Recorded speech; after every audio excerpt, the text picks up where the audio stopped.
2022 সালের বিশ্বকাপ সম্প্রচারের নামে প্রায় 140 কোটি টাকার সন্দেহজনক লেনদেন ও লুটপাটের অভিযোগ তুলেছেন তথ্য ও সম্প্রচার মন্ত্রী জহির উদ্দিন স্বপন। তিনি বলেন, সে সময় মধ্যস্বত্বভোগীদের মাধ্যমে সম্প্রচার স্বত্ব কেনায় রাষ্ট্রের বিপুল অর্থ অপচয় হয়েছে।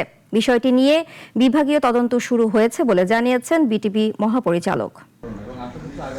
বিশ্বকাপ ফুটবল সম্প্রচারের শর্ত কেনাকে ঘিরে 2022 সালের পুরো প্রক্রিয়ায় বড় ধরনের আর্থিক অনিয়ম ও লুটপাটের অভিযোগ তুলেছে বর্তমান সরকার। তথ্য ও সম্প্রচার মন্ত্রী জহির উদ্দিন স্বপনের দাবি, সে সময় মধ্যস্বত্বভোগীদের কারণে রাষ্ট্রের শত শত কোটি টাকা অপচয় হয়েছিল।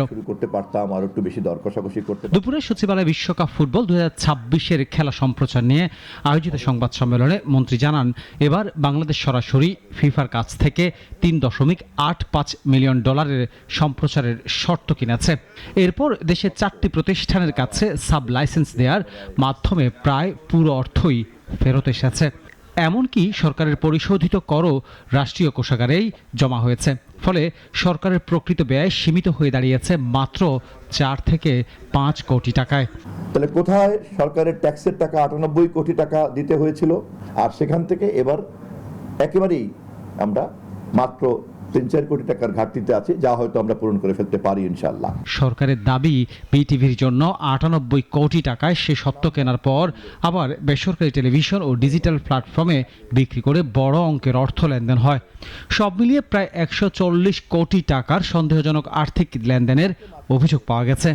98 কোটি টাকা ট্যাক্সের টাকা, জনগণের ট্যাক্সের টাকা, সেই ট্যাক্সের টাকা দেওয়া হয়েছিল, আর বেসরকারিদের কাছ থেকে আদায় করা হয়েছিল বাকি আপনার 40 কোটির মতো, 38 কোটি টাকার মতো। এদিকে বিটিভি মহাপরিচালক জানান, বিষয়টি নিয়ে বিভাগীয় তদন্তের পাশাপাশি দুদকও একটি প্রাথমিক অনুসন্ধান চালাচ্ছে। বিভাগীয় তদন্ত শেষ হওয়ার পর প্রয়োজন হলে তথ্য মন্ত্রণালয় দুদকের সঙ্গে আনুষ্ঠানিকভাবে যোগাযোগ করবে বলে জানান মহাপরিচালক।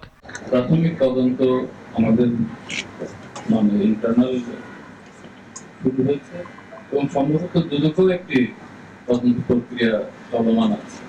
সরকারের নির্দেশনায় ছিল মানুষ যেন বিশ্বকাপ দেখতে পারে, কিন্তু রাষ্ট্রীয় কোষাগারে অতিরিক্ত চাপ না পড়ে, সেই লক্ষ্যেই সরাসরি ফিফার সঙ্গে চুক্তি করে ব্যয় উল্লেখযোগ্যভাবে কমানো সম্ভব হয়েছে বলেও মনে করে সরকার।